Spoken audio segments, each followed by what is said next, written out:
Sasa wewe Arati unasema mimi nisikuje Kisii, hapa ndiko mama yako. Wewe unasema nisikuje Kisii ukiwa nani? Jana Wabaguzi wameamua, kiongozi wa jamii ya Wabaguzi na msemaji pekee kwa niaba ya jamii ya Wamuguzi ni Dr. Fred Okello.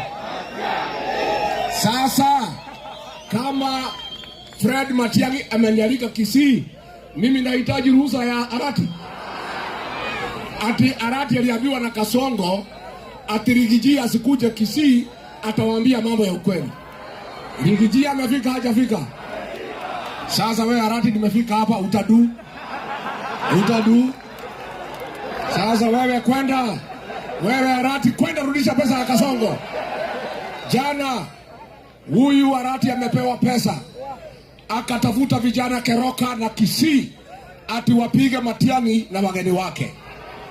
Wewe gavana, watu ya Kisii walikuchagua, huoni haya ukilipa vijana pesa kuja kuumiza viongozi na wananchi wa Kisii?